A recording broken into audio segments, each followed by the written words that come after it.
All right. Well, welcome everyone to this week's episode of ECONversations, Southwest Economic Development. My name is Patrick Ellis. I'm glad that you can join us again this week.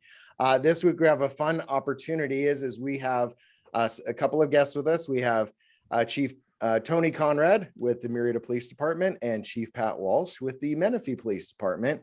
We're glad to have you guys here, and you're joined. We've got Justin with the city of Lake Elsinore, Kimberly with the city of Wildomar, Scott with the city of Murrieta, and Rob Moran with the county of Riverside. And we're talking about public safety and economic development and how they go hand in hand. So I wanted to kind of give Tony and Pat an opportunity to kind of introduce themselves. I know, I guess in a sense, you're technically both kind of new because Pat, you got the new police department, and Tony, you're new in the position. So Pat, why don't we start with you? You know, if you want to quickly introduce yourself, and then we'll turn it over to Tony, and then let the four here kind of pepper you with some fun economic development questions. Great, that's great. Well, I started my career in 1984 with the LA County Sheriff's Department, and I planned on spending my whole career there. And one day my wife said, "Hey, I got a job in Portland, Oregon, and the kids and I are going." So I went to Portland, Oregon, and spent the bulk of my career with the Portland Police Bureau. I spent almost 25 years there. And then, my kids grew up and they moved to LA. And so my wife and I decided to move back to California. It doesn't happen very often. Most police go that way, but we came back to Lompoc, and I was the police chief in Lompoc for about 4.5 years. And then this opportunity presented itself. And you just don't get an opportunity to start a police department. So I thought, with my experience, it was just too good to be true. So I don't know how I got the job, but I did. And we started in 2019. We opened our doors at 12 o'clock at night on July 1st, 2020, and away we go. And thankfully, Murrieta Police Department agreed to be our dispatch center. So that was one huge piece I didn't have to think about. So we have a really nice partnership with Murrieta. Very good. Great transition. And to transition, well, let's go back to Pat's start.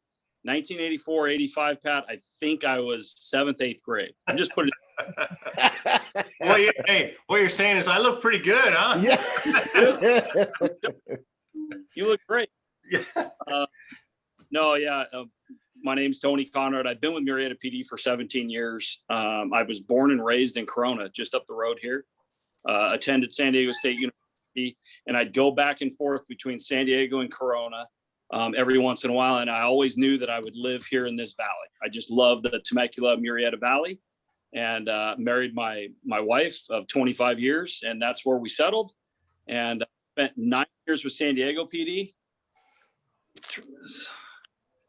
9 years with San Diego PD, and I've been here for 17 years.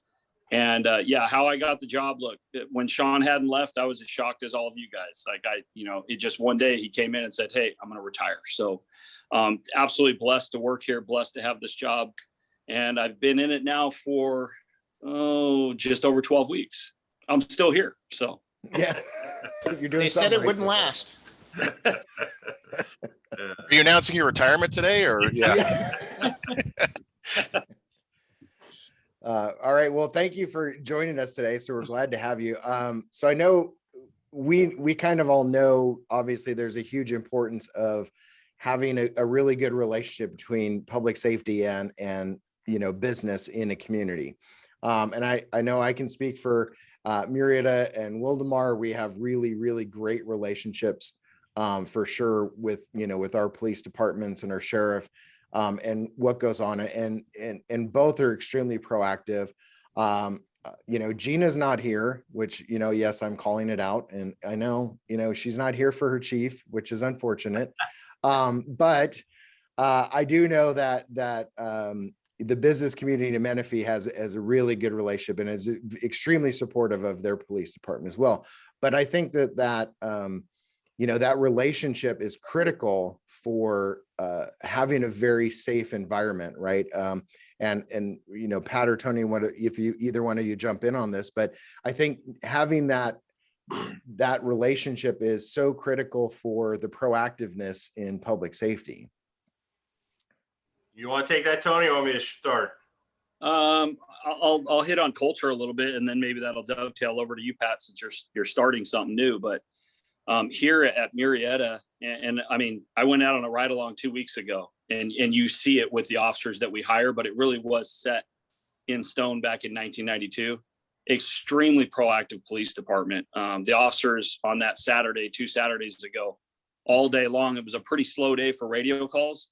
So it was just pedestrian check, car stop, business check, all day long, looking to arrest somebody that's victimizing our businesses, our citizens, our community.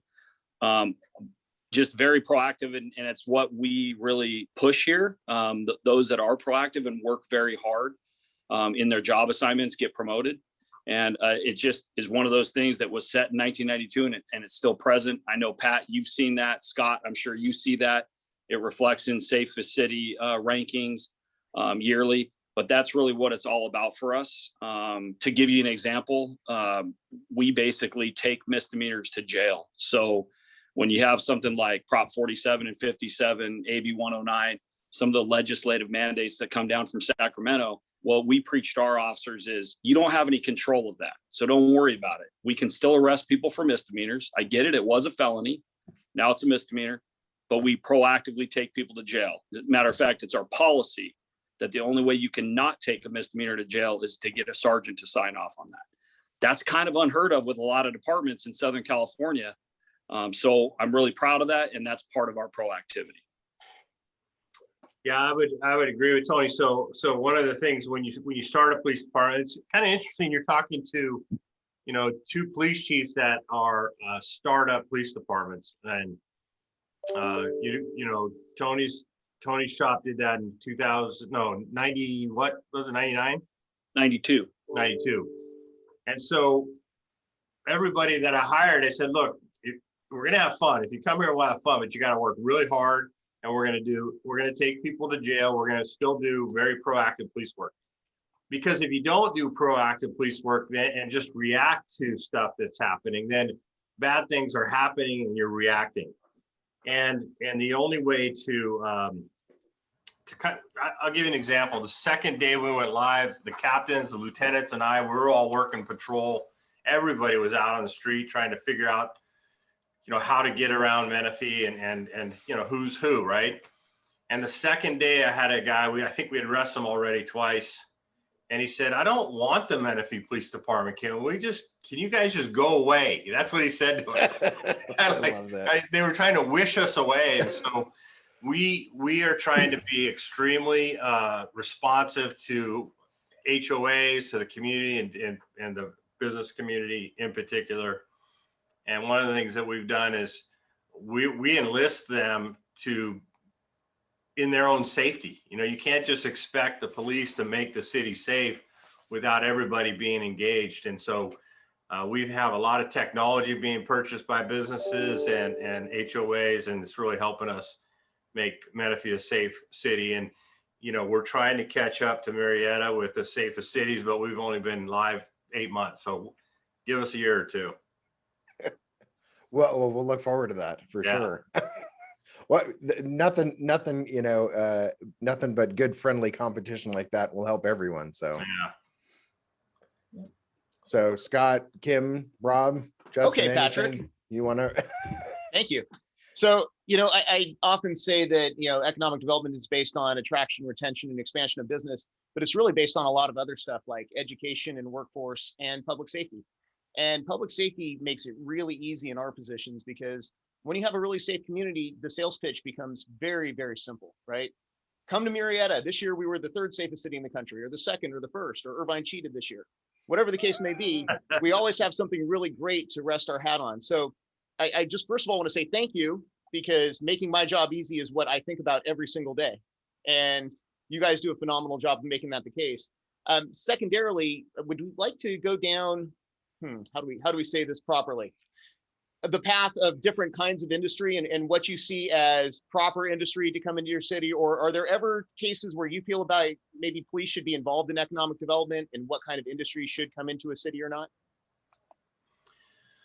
Yeah, so I come from a different city. I was the police chief, and the cannabis industry was super, they were lobbying really hard. And so, I didn't want to be engaged in economic development, but I tried to put, what my perspective would be and try to convince city council to, if you're going to do that, because it is your decision, you're a policymaker, do it smart, do it in a smart fashion. And they didn't do it in a smart fashion. And so they said, as many licenses as we can get. And so in a 12 square mile city, I think there's 30 businesses. Wow. So their crime has gone pretty high. You can't say it's absolutely tied to it, but when I was there, we probably had 1 to 2 murders a year, and they're up to 8 and probably 30 shootings and stabbings in 1 year. So, so as a city, you really have to work like you guys all do to have controls and really be thoughtful about it. So I think it's super important to be thoughtful about the kind of industry and business you bring into town. And granted, I'm a little biased. I've been doing this for a long time. So, I get to see the underbelly of some of the stuff that comes along with industry, if that makes sense. Yeah, I agree with that, Pat. And I recognize, especially for you guys that are in economic development, it's got to be that. We do want to be involved. It may just be a phone call or an email. Hey, what's your opinion about this type of business? Or we're redistricting this area and we're thinking about possibly having open container or allowing this many businesses in this small of an area. You guys talked a little bit about cannabis. I mean, we have a pretty strong opinion here at Murrieta PD that cannabis does bring problems. It does bring robberies, violent assaults. So I'm against it. I'm not interested in it. And I get it. There's an economic side to it, but you kind of got to weigh the pros and cons. So as much as I want business to be in Murrieta, and I'm happy to help with that, I would like some input on it to like bring to light maybe something, let's say for Scott, that he may not have considered on the law enforcement side of it. And it might even be something that we could remedy. But I'd at least like to be involved in the decision-making process. Yeah. Chiefs, this is actually a question for both of you. So if jurisdictions that, for example, don't allow cannabis at this point in time, there's enough data or a body of work to show what can follow. Has there been any analysis done at this point through your associations and whatnot? Analysis of what, crime or Yeah, it's like when a city allowed dispensaries or some related use, that this is what followed that. Has there been any science behind that so that somebody who's considering that can kind of refer back to it? Or is that more just intuition and sort of on the street experience? Yeah, I think at this point, unless Tony's read something, I think at this point it's when we all get together as chiefs. I was on the California Police Chiefs Board when I was in the other city. And when we got together, we all had horror stories, and some of the stories coming out of the LA County, when Tony talks about robberies, they're a guy in, I think it was Long Beach or right outside of Long Beach, broad daylight, was murdered, and $250,000 cash was taken from him. Because it's a cash business. Everybody knows there's cash going into that building, and the buildings are very, very secure, but you have employees inside and friends that know them. And so it's still valuable. The product's valuable. The cash obviously is valuable. So, there is some crime around the legitimate businesses. My biggest concern is the non-legitimate businesses that support the legitimate businesses. And what I mean is, the gray and the black market has quadrupled since it's been legalized because people don't want to pay taxes, and they still want to buy hundreds of pounds of weed to turn into edibles and to sell. And so if I could come in the back door, because I know you, Rob, and you and I used to do criminal activity by selling weed, and now you're legitimate and I'm still the grower, I'm going to say, you know what, Rob, I'll come in the back door and I'll sell you the weed for $1,000 a pound as opposed to $3,000 a pound. You and I are going to say, I'm gonna make more money. And that's what's happening. There's a lot of behind that gray market is huge. We have 35 grows identified, and that's just the ones we identified that we haven't even hit yet in Menifee. So you can't tell me that those, and the ones we are hitting are 15 to 1600 plant grows, that's a massive grow. When I was working narcotics, a 200, 300, 400 plant grow was incredibly big.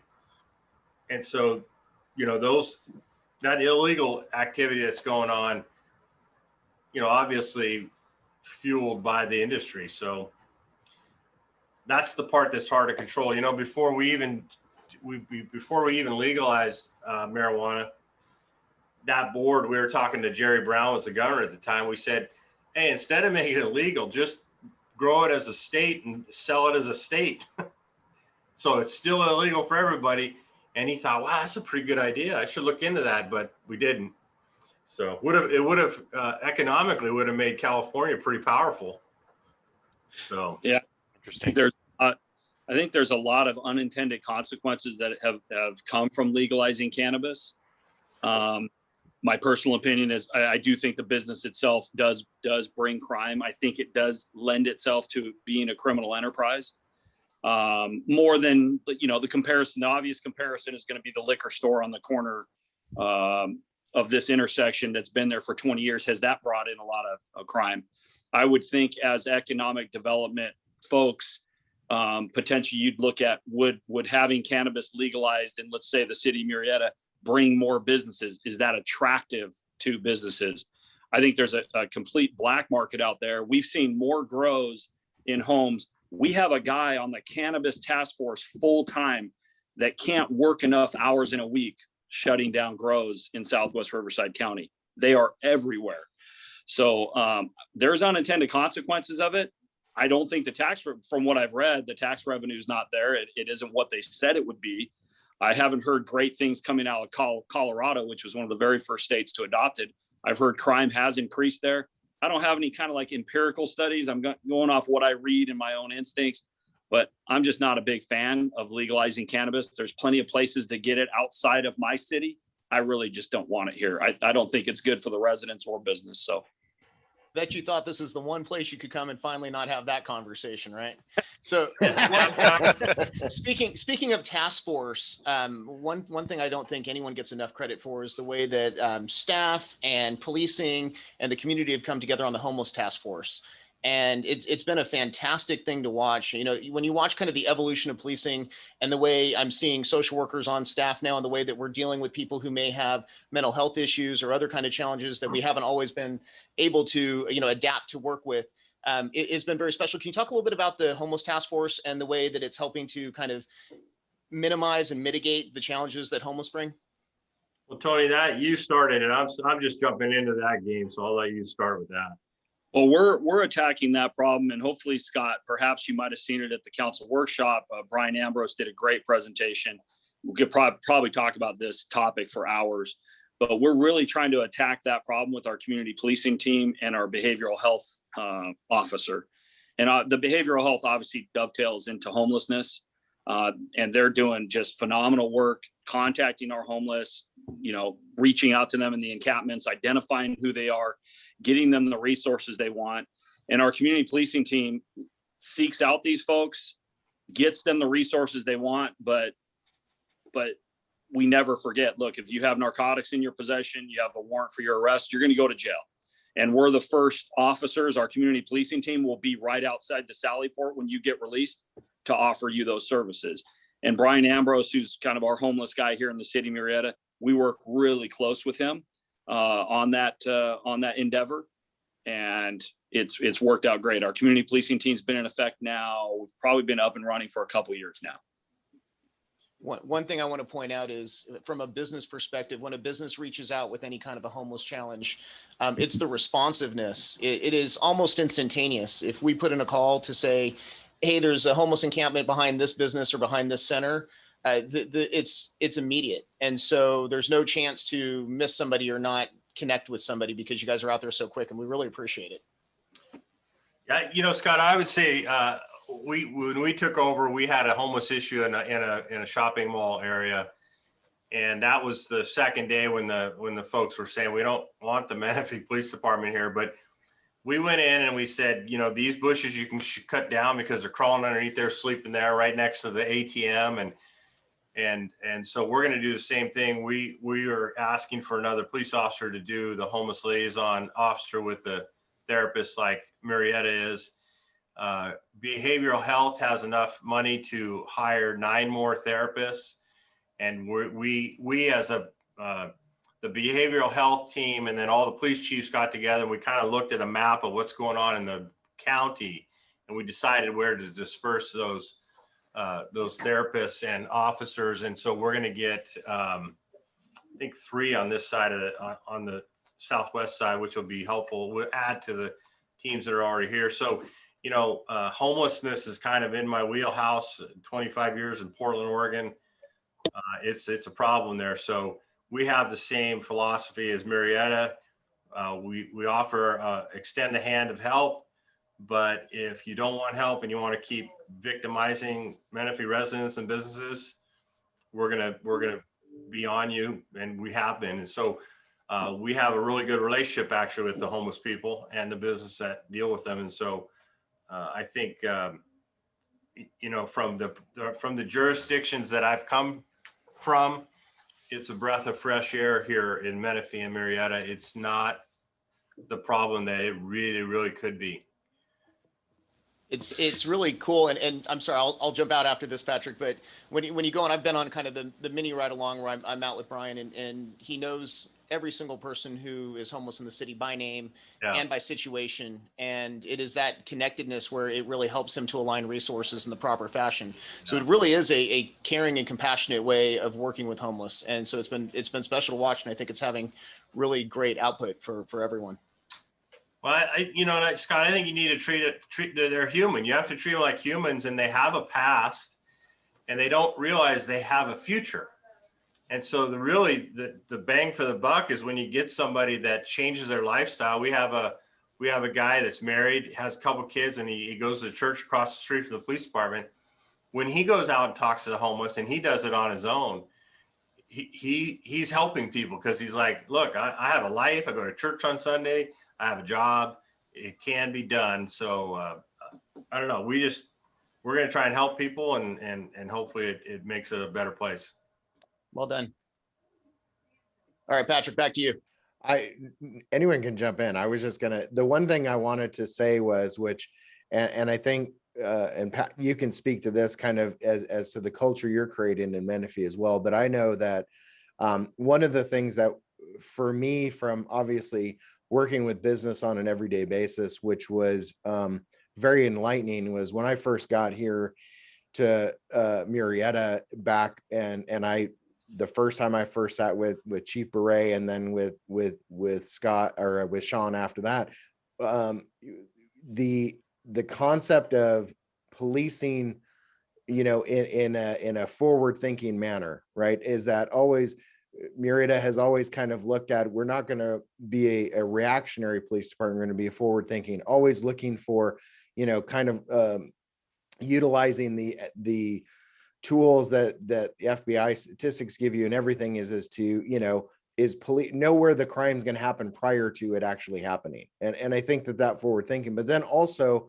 is looking at it from that holistic approach, right? Is that, look, just like we talked about the homeless aspect of, is there's this whole idea of the way you approach it, as opposed to, just being reactionary to everything. And I think that speaks volumes for Murrieta PD. And from what I can tell, it looks like Menifee is kind of following suit. And obviously too, is that relationship between the two departments, you agreeing early on to, share dispatch and everything.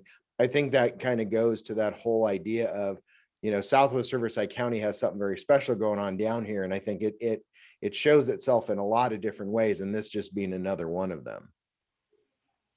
Yeah, I think, well, first off, the relationship with Murrieta is great. I got to create the culture and the vision. I didn't inherit anything, and I don't have any problems that I inherited. If I have problems, it's my fault. Yeah. So, but you know, I told everybody, I felt like an NFL recruiter before we went live. I was on the phone meeting people for coffee. You know, everybody we hired had experience. So, you know, 60 police officers, 17 civilian staff. We tabulated, I think it's 803 hours of, or 803 years of experience walked in the door July 1st. And I said, this is not, wherever you're coming from, I love that you're bringing that experience, but when you get here, we're going to work hard, be super proactive. So every shift we put out business checks and why we're checking those businesses. If it was, you know, shoplifting at AM, PM, if it was, you know, Cadillac converters being stolen off the church vans that are in the parking lot, if it, whatever it was, homeless issues or graffiti and so we're trying to, you know, the more of those kind of business checks, the more knuckleheads realize, you know, you probably don't want to go over to MP and there's cops there all the time. Plus we're trying to use our crime analysts to kind of predict crime, you know, kind of figure out time, place, location that's occurring. And then we did this in Portland. We would say, hey, Tony, you need to go to, you know, this intersection at 4:15 in the afternoon and spend 10 minutes walking around. Nothing's happening there, but when you did that, crime wasn't there for like a couple hours. So we're trying to predict where we should put ourselves so that we disperse crime. And the cool thing is if we disperse it southbound, Murrieta's all over it. So, you know, the other thing too is the technology that we're asking businesses to purchase for themselves. We put one shopping center put automatic license plate readers. They went live within an hour. We got a felony suspect who had shot somebody in LA. We've had multiple stolen vehicles. We put a couple out in Newport within 5 minutes of it going live. We had 2 stolen cars go by. So when you start using technology like that to your advantage, you know, and then the cool thing is anytime we get somebody out of that shopping center, I sent an email to the owner of the shopping center and I said, hey, thank you for those cameras. Here's what we did. That's amazing. You know, it's making me scared, guys. It's almost nowhere for a common criminal to go. It's like your technology is too good. Yeah. Hey, Patrick, you talked. Go ahead, Pat. Patrick, you talked a little bit about working together, and that's one thing over the last probably, you know, a couple months since I've been in this job. I've really been preaching to the community and anybody who really asks how important the relationship is between us and Menifee, because we're just not working in silos. We're sharing a common CAD. Our crime analysts speak to each other. Our dispatchers all know. If I walk in that room right now, they all know everything happening in Menifee and everything happening in Murrieta all in one room. That's kind of unheard of in Southern California. It's very common in the South, shared comm centers, not as common out here. And I don't think you can really put a dollar amount on that, how important it is sharing that information to fight and solve crime. It's undoubtedly making both communities safer, which is great for business. And it's probably something I would brag about a little bit, that's kind of unheard of. We talk to Menifee every day, 24/7. So. And that speaks to what we talk about a lot on this e-conversations is the collaboration that the cities have down here in Southwest Riverside County that is unlike anywhere else in California and maybe unlike anywhere else in most of the nation. Just the way the 5 cities collaborate together and work together. That's just one more layer of how that happens. And the county. And the county. And the county, Rob. Well, you know, Rob, you bring up a really good point. So Chad Bialco has been really good for this county because it's not about ego or anything. It's about getting the job done. So his crew has been phenomenal. If I need a canine when my canine's not there, if I need a helicopter, I'm telling you, a lot of times it shows up. We had a guy commit suicide in the lakes, and their scuba team came out and found the guy. And I mean, and it doesn't matter. You got a lost kid, their hound dogs come out. And so people complain. They said, you can't do what the sheriff does. You know, you're right. I don't have a bomb team or a helicopter. I don't. But I know I can pick up the phone and they're there. And so, and Tony and I go to a monthly meeting, the sheriff's there. We have a phenomenal district attorney, Michael Hestron, is a good DA. And so this is kind of a neat, I will say this, with what's going on in Los Angeles District Attorney's Office, we're getting incredible recruits also putting in from LA agencies. So, Sure. so with what's going on there is pushing good people to us with good experience. And then you got a good sheriff and a good DA that really, and we're all friends. And so it really helps. Well, and I know Chief Thank you. Walsh, you're building up your police department. That's only 8 months old, but I have lived in Murrieta for 20 years. So I have quite a not a history with, but a knowledge of the Murrieta Police Department. And I think one of the things that really helps the economic development for Murrieta especially is just the engagement that the police department has with the community. Yep. With the business community. I know I took the Citizens Academy when you guys were offering that. My guess is you probably had to curtail that a bit due to COVID. Yep. But the Citizens Academy was awesome. And just the engagement, I know your Facebook engagement that you get with the community that are very often humorous, but purposeful. You know, a lot of great information there, but delivered in a really easily digestible way for the community and for the business community. That has done a lot for economic development and for the sense that the city government and the residents and the businesses and the police department and the fire department, everyone's working in harmony to promote and make this an even better place to live and work. So that's been a really big piece of that, is your guys' involvement. Appreciate that. We're trying to catch up to Tony's crew, but I think we got off to a good start. I tell my people that when you're talking to people, well, first off, the economic development just starting a police department. A bunch of the police officers came here and bought houses, brought their spouses who are shopping here, and the real estate people won't leave me alone. Like, hey, you got officers who need to buy a house, let me know. But yeah, it's and I tell them, I said, you're part of the economy. You don't have a paycheck if you don't have an economy. And I came from a town that didn't have the economy, and nobody wanted to bring their business there because of the violence. Yeah, one of the things Patrick and I just had a meeting recently with a business that was looking to relocate possibly out to this region. And just one of the conversation points we had was how many of the officers from Murrieta PD lived in Murrieta, and how comforting that was to this business. Like, what a great selling point that is when you find out that every neighborhood, all, isn't it? It's close to it. It's close to it. We just had I just gave a job offer to our 23rd officer that grew up in Murrieta and went to a local high school here. Yeah. So Awesome.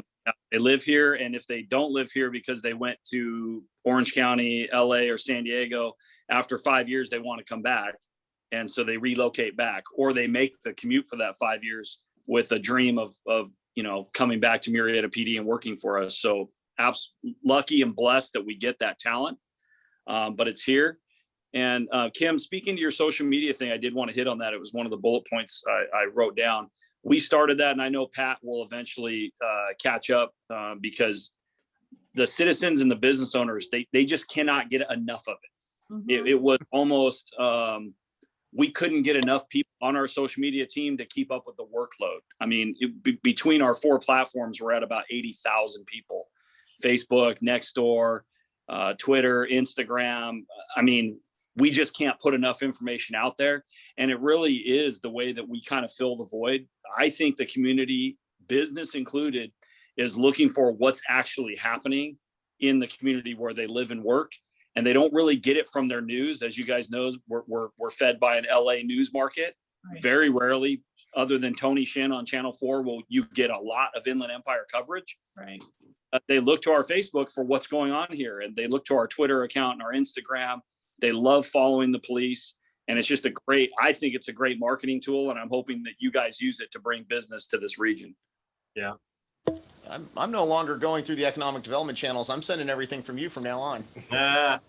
Well, I do. When Camp Pendleton is bombing, one of the first places I look is Murrieta PD's post, because they're usually on it before anyone else. Yeah. That's good to hear. Yep. Yeah, I would say from the beginning, we don't have as many followers, obviously, but we have a lot. But our campaign to recruit was humorous. We decided just to do 1 minute, 2 minute humorous videos because I wanted police officers that had a sense of humor. Because you don't want a police officer to pull over your 16-year-old kid that doesn't have a sense of humor, right?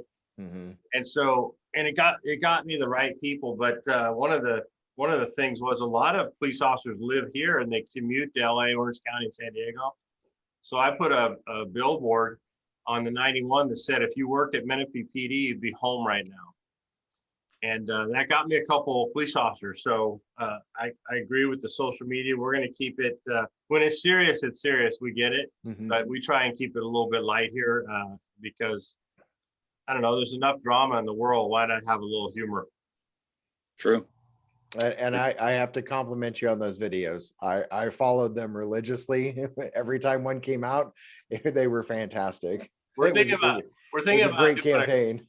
we're thinking about doing a quick one just to I don't know. We're thinking about doing one more a funny one, like an update.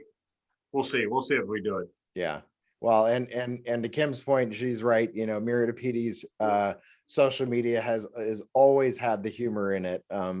You know, obviously knows when to balance the humor when needed, but having that humor in there has just helped tremendously. Has been fantastic. So I have to compliment you on that. And you know, and I'd be remiss if I did not say is you know, obviously we have, you know, Murrieta and Menifee PD here.